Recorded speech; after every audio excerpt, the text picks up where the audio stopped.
Many fans of pro wrestling admire those who view this business with passion and love the same way as we fans do. There's a genuine bond there. There's a deep connection from fans to wrestlers alike when this happens. When a wrestler shows the same emotions to the company we love, we have a deeper connection to those individuals as a whole. After this guy's vignettes, this was going to be someone you remembered. This was going to be someone unique. When one Windham Rotunda previewed this new character, the Eater of Worlds, Bray Wyatt, a lot of us were so enthralled and relieved, as characters in wrestling were something of a lost art, treasured from the past. So when he actually came in, this guy was going to be something big. But none of us back then knew the depths of creativity this man truly had deep inside. This became more evident as the years went on for Bray Wyatt, aka Windham Rotunda. What's up, guys? Brett Mix here. I decided to do these in-memory videos once a month now instead of once a week. I feel it's more special that way. Consider hitting like or subscribe if you like the history of wrestling or videos like this, as that's what I do. I stick up to date with today's WWE as well. But today we look at a very special man. We look at Bray Wyatt, Windham Rotunda. The loss of this man was something fans still feel today and have a tough time getting over, for good reason. His connection with the audience from the very start was a lot like The Undertaker's, in that you knew he was a special character from the very beginning. When Bray Wyatt debuted the Wyatt family with himself, Eric Rowan, and the late Luke Harper, Brody Lee, he was instantly a star. Whether it was lifting your phone in the air, becoming a firefly, or following his entrance theme, you were engaged and captivated by his presence whenever he came out. His promos were both interesting and, more importantly, enthralling to everyone at home. This man's creative mind was something special in this business. It's straight away from the same "I'm going to beat you this Sunday for that belt" type promo. We got character development. He opened up avenues in our minds we never thought were there. We, as fans, learned just how much he had reinvented himself from the leader of the Wyatt family into the Fiend later on. The Fiend was Bray Wyatt's alter ego. The Firefly Funhouse skits were not only extremely entertaining, but would be the lone bright spots on some pretty terrible Raw shows. It was the symbolism in those segments that ultimately captivated your imagination, to the point where the only thing on the show was worth seeing was that. Raw went through such a down period where you looked forward to the next brainchild of Windham Rotunda week by week, as you wanted to see what was next. Unfortunately, creative didn't do this man justice. And seemingly whenever he got to the big one, the big stage, whether it was WrestleMania with John Cena the first time, he usually lost.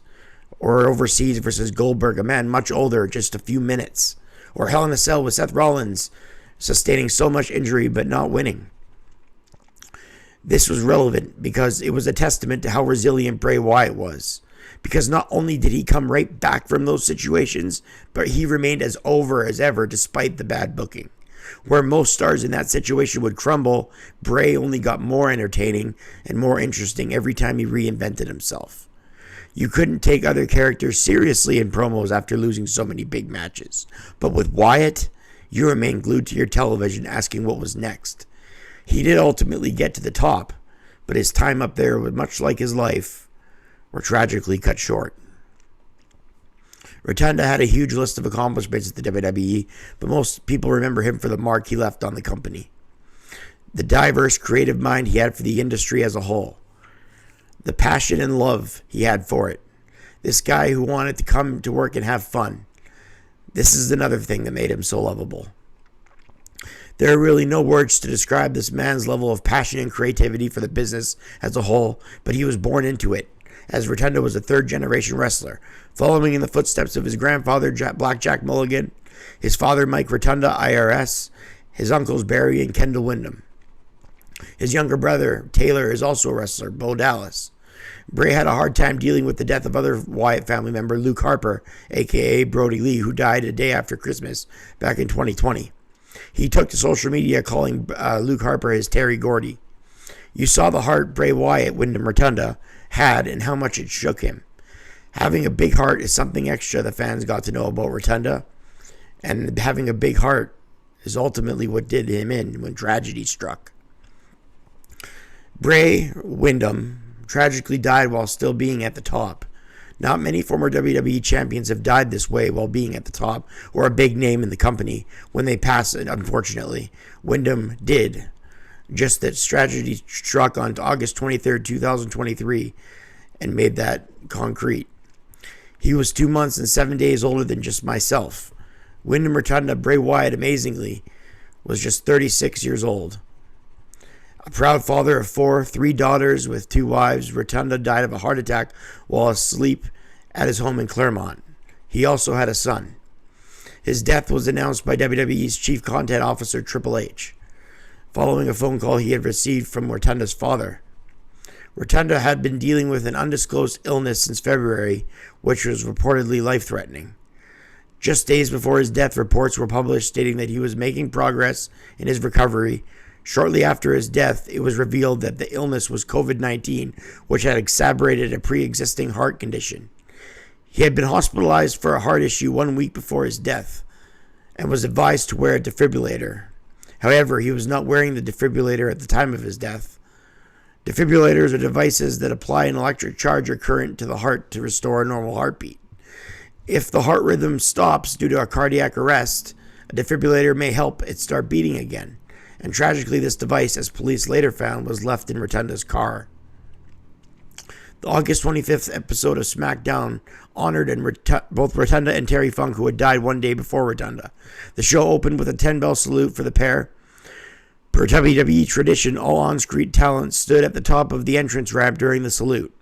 Wyatt's former tag team partner Eric Rowan, who was not signed to WWE at the time, was also present. Wyatt's iconic rocking chair was placed in front of the ramp while the crowd sang "He's Got the Whole World in His Hands," a song often affiliated with Wyatt throughout his career. Further tributes and behind-the-scenes footage aired during the show, with Wyatt's final opponent, LA Knight, wrestling in the main event against Finn Balor, who was the first opponent of the Wyatt's alter ego, the Fiend persona. His name today is a favorite for the Hall of Fame, but as of right now, nothing has been announced for this year just yet. It's only a matter of time. It's only a matter of when, not if, when his legacy takes another stand in the Hall. Whether he was Bray Wyatt or whether he was the Fiend, he left an indelible mark on WWE history. His promos were a nod to the past when larger-than-life characters spoke through to you through the screen. His characters reminded us why we fell in love with pro wrestling to begin with, most of us. To see him gone and gone this soon is nothing short of a travesty. One that is still so soon and feels just like yesterday when he left. No one will ever forget the amount of knowledge, passion, and creativity this man had. It was profound, truly. No one will ever forget the transformations, or the phrases, or the sing-alongs, or the fireflies, or the funhouse. No one will ever forget the Fiend. No one will ever forget Bray Wyatt. No one will ever forget Windham Rotunda. Until next time, I'm Brett Mix.